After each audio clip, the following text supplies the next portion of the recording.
অহনার আসল রূপ দেখে নিজের ভুল বুঝতে পারলো অনিকেত। হ্যাঁ বন্ধুরা, এমনটাই দেখা যাবে। তাই সম্পূর্ণ জানতে ভিডিওটিতে লাইক দিয়ে চ্যানেলটি সাবস্ক্রাইব করে দেখতে থাকুন। গল্পের শুরুতেই দেখা যাবে অনিকেত শ্যামলীর সাথে দেখা করতে যায়। তারপরেই একটা টেবিলে বসলেই যখন ওয়েটারকে বলতে থাকে ব্ল্যাক কফি দিতে, তখনই শ্যামলী চলে আসে আর এসে বলতে থাকে, না ব্ল্যাক কফি না, অল্প চিনি দিয়ে দুধ চা। তারপরেই এই কথা শুনে অনিকেত চমকে যায়। তারপরে দুজনের মধ্যে এটা নিয়ে কথা কাটাকাটি হলেই শ্যামলীর কথাটাই রাখতে হয়। তারপর অনিকেত বলতে থাকে, এখানেও আপনি আমার উপর জোর করবেন? আপনি ঠিক করে দেবেন আমি কি খাবো কি না খাবো? তখন শ্যামলী বলতে থাকে, হ্যাঁ স্যার, আসলে আপনার সাথে আমি কথা বলতে এসেছি। আর আমি জানি, শুনেছি যে ব্ল্যাক কফি খেলে নাকি শরীরের সবগুলো নার্ভস চাঙ্গা হয়ে যায়। আর এখন আপনি আমার কথা শুনে যদি উত্তেজিত হয়ে যান, তাহলে তো সবাই আমাদের দিকে তাকিয়ে থাকবে, তাই না?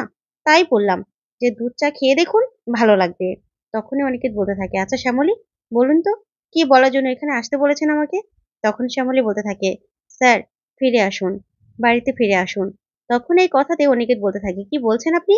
তখন শ্যামলী বলতে থাকে, হ্যাঁ স্যার, আমি জানি আমি ওরকম ভাবে দুম করে আপনার হাতে মালা দিয়ে অহনাকে বিয়ে করতে বলাটাই ভুল করেছি। আমার ভুল হয়ে গেছে স্যার। তখন এই কথাতেই অনিকেত চমকে যায়। তারপরে বলতে থাকে, ও আচ্ছা, আমি বুঝতে পেরেছি আপনি কি চান। তখন শ্যামলী বলতে থাকে, হ্যাঁ স্যার, আপনি জানবেন না শ্যামলী কি চায়? এটা কি হতে পারে? আমি জানতাম আপনি আমার মনের কথা বুঝতে পারবেন। তখন অনিকেত বলতে থাকে, আপনি আমার কাছে ক্ষমা চাইতে এসেছেন তো? সেদিন যা কিছু বলেছেন সেজন্য? আপনি ভুল করেছেন সেজন্য? তখন এই কথা শুনে শ্যামলী পুরো চমকে যায় আর বলতে থাকে, না স্যার, আমি ক্ষমা কেন চাইবো? আর আমি কোনো ভুল কথা বলিনি তো। আমার অধিকার চেয়েছি আমি। তাই আমি তো কোনো ভুল কথা বলিনি। তখনই অনিকেত বলে, এই তো আপনি বললেন যে আপনার ভুল হয়ে গেছে। তখন শ্যামলী বলতে থাকে, আমি বলেছি যে আপনার হাতে ওরকম করে দুম করে মালা তুলে দিয়ে অহনাকে বিয়ে করতে বলাটা আমার ভুল হয়ে গেছে। এরকম করে সবার সামনে ডিসিশন নিতে বলাটা ভুল হয়ে গেছে। কিন্তু আমি তো বলিনি যে আমি অধিকার চেয়েছি সেটা ভুল করেছি। আমি আপনার স্ত্রী। আমি অধিকার চাইতেই পারি। আমার স্বামী ২ নৌকায় পা দিয়ে চলছে। সেটা তো আমি মেনে নেব না। এটা কোনো স্ত্রী মেনে নেবে না। তাই আমি বলতেই পারি যে আপনি যেকোনো একটা দিক বেছে নিন। আমি ভুল কেন করব স্যার? তখনই অনিকেত বলে ওঠে, ও ভাঙবেন তবে মচকাবেন না, তাই না? তখন এই কথাতেই শ্যামলী বলতে থাকে, স্যার, আমি কোনো ভুল করিনি। আমার অধিকার আমি চেয়েছি। আমি আপনাকে দুজনের মধ্যে একজনকে বেছে নিতে বলেছি। আপনি বেছে নিয়েছেন, আপনি অহনাকে বেছে নিয়েছেন। আপনার যদি এতটাই সাহস থাকতো আপনি অহনাকে বেছে নিয়েছেন, আপনি বাড়িতে চলে আসতেন।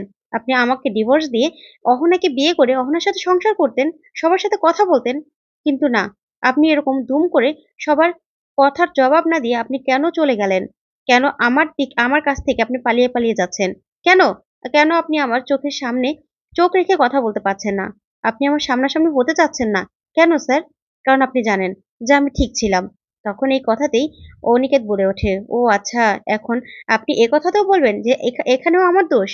হ্যাঁ, আপনি ও বাড়িতে সবার চোখের মণি হয়ে গেছেন। সবার মাথার উপরে আপনি আছেন। আর তাছাড়া আমার শেয়ারও তো আপনার হয়ে গেছে। তাহলে? তাহলে আপনার আর কি সমস্যা? এখন না ও বাড়িতে আমাকে নিয়ে আর কেউ ভাবছে না। সবাই আপনাকে নিয়ে ভাবছে। তখন শ্যামলী বলে ওঠে, না স্যার, আপনার জায়গাটা না আপনার জায়গায় আছে। সবাই আপনার জন্য খুব কষ্ট পাচ্ছে। তাই তো বললাম যে আপনি ফিরে আসুন। আপনি ফিরে আসুন স্যার। আপনি কেন কষ্ট পাবেন বলুন তো? তখনই অনিকেত বলতে থাকে, না, আমি যেভাবে আছি সেভাবেই ভালো আছি। আর আপনি থাকুন না। আপনি যা, যা পেয়েছেন, নতুন পরিবার পেয়েছেন, ওই জোড়াবাড়িতে থাকুন না আপনি। আমার কোনো সমস্যা নেই তো। তখনই এই কথা বলে অনিকেত দাঁড়িয়ে পড়লেই তখন শ্যামলী বলতে থাকে, স্যার, এখানেও আপনি আমাকে ভুল বুঝলেন তো? ভুল বুঝলেন তো বলুন? আপনাকে আমি কি বলেছিলাম? যে আপনি আমার জায়গায় অহনাকে বেছে নিয়েছেন। ঠিক আছে, দুজনের মধ্যে অহনাকে বেছে নিয়েছেন। তাহলে তো আমাকে ত্যাগ করাই হলো, তাই না? আপনি আমাকে ত্যাগ করেছেন। আমাকে ত্যাগ করা যায়। কারণ জানেন যে শ্যামলী আপনাকে তার জীবনের থেকেও বেশি ভালোবাসে। আপনি বিপদে পড়লে যেকোনো সময় শ্যামলীকে আপনি পাশে পাবেন। তাই আপনি ত্যাগ করেছেন। কিন্তু তবে হ্যাঁ, আপনাকেও আমি আজকে একটা কথা বলে দিতে চাই। এই যে অহনাকে আপনি বেছে নিলেন না? এই অহনা কিন্তু আপনাকে পথে বসাবে। হ্যাঁ, এই অহনাই আপনাকে পথে বসাবে। আপনি অহনাকে মাথায় তুলেছেন না? এর ফল আপনি পাবেন স্যার। এর ফল আপনি ঠিক পাবেন। এই অহনা আপনাকে পথে বসাবে। কিন্তু সেদিন না কেউ আপনার পাশে থাকবে না। অহনাও পাশে থাকবে না। আর সেদিন যদি আমার কাছে আপনি ফিরে আসেন না, আমিও আপনাকে ঘরে তুলব না। এই বলে শ্যামলী উঠে দাঁড়িয়ে চলে যায়। তখনই সবাই আশেপাশে থাকা সবাই হাতে তালি দিতে থাকে। তারপরে শ্যামলী চলে গেলেই অনিকেতের কাছে একটা লোক আসে আর সে বলতে থাকে, তোমাদের কথার মধ্যে আমার কথা বলা উচিত নয়, তারপরে বলছি মেয়েটা এই যে এরকম করে বলে চলে গেল না, এরকমটা সবসময় আগে পুরুষরা বলতো, কিন্তু মেয়েটা বলল আসলে ওর মধ্যে একটা আগুন রয়েছে, ও তোমাকে না আগলে রাখবে, আগলে, ওকে ভুল বুঝো না। তখন এই কথা শুনে অনেকে চমকে যায়। অন্যদিকে দেখা যাবে শ্যামলী বাহিরে গিয়ে অনেক কাঁদতে থাকে আর বলতে থাকে, এটা তুমি কি করলে মহেশ্বর, আমার মুখ থেকে এত কড়া কড়া কথাগুলো বের করে দিলে, স্যারকে আমি এই কথাগুলো বললাম, স্যার তো কষ্ট পাচ্ছে নিশ্চয়ই। ঠিক তখনই রোহিণী চলে আসে, এসে বলতে থাকে, শ্যামলীদি আমি জানতাম তুই দাভাইকে বোঝাতে আসলেও না দাবাই বুঝবে না, কারণ আমরা ভাই বোন এরকমই, আমাদের অভিমান হলে সহজে আমাদের রাখতে যায় না, তাই ওকে সময় দিতে হবে। তখন শ্যামলী বলতে থাকে, রোহিণীদি জানো তো আমি স্যারকে অনেক কড়া কড়া কথা বলে ফেলেছি। তখন রোহিণী বলতে থাকে, শ্যামলীদি আমি তোমার পাশে আছি, তুমি একদম চিন্তা করো না। তখন শ্যামলী বলতে থাকে, সত্যি আমার পাশে আছো তো তুমি, নাকি পরে আবার আমাকে রেখে চলে যাবে, কারণ আমি কিন্তু স্যারকে আজকে বলে এসেছি যে স্যার ওই অহনা না আপনাকে পথে বসাবে আর আপনার পাশে কেউ থাকবে না, কিন্তু সেদিন যদি আপনি আমার কাছে ফিরে আসেন না, আমি আপনাকে ঘরে তুলবো না। তখন এই কথা শুনে রোহিণী বলতে থাকে, একদম ঠিক কথা বলেছো। তারপরে দেখা যাবে সূর্য ও শ্যামলীকে ফোন করলে ওরা ওখান থেকে চলে যায়। অন্যদিকে দেখা যাবে ফ্ল্যাটটা সাজিয়ে বলতে থাকে, এই তো আমার ছোট্ট সংসার আমি সুন্দর করে সাজিয়েছি, অনিকেতের সাথে আমি সংসার করব।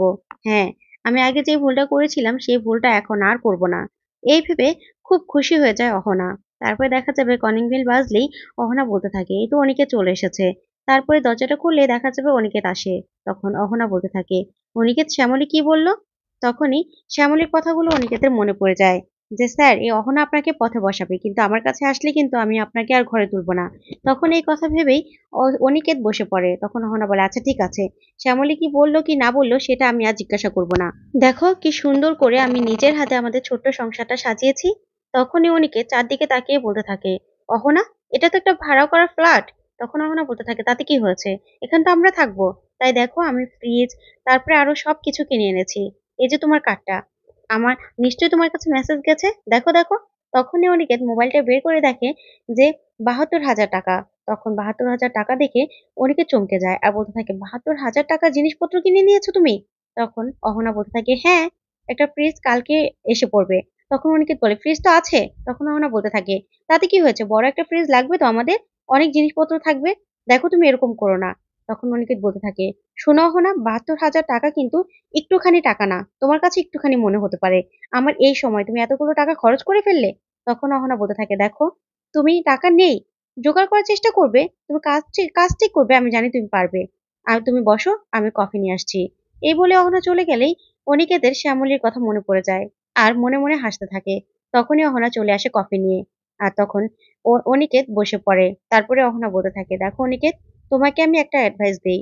এখন তুমি আর আমি, আমাদের এই ছোট্ট সংসার, তাই না, তুমি শ্যামলীর কথা ভাবা বন্ধ করে দাও। এখন থেকে না শ্যামলীর কোনো কথাই তুমি ভাববে না, আমাদের কথা ভাববে।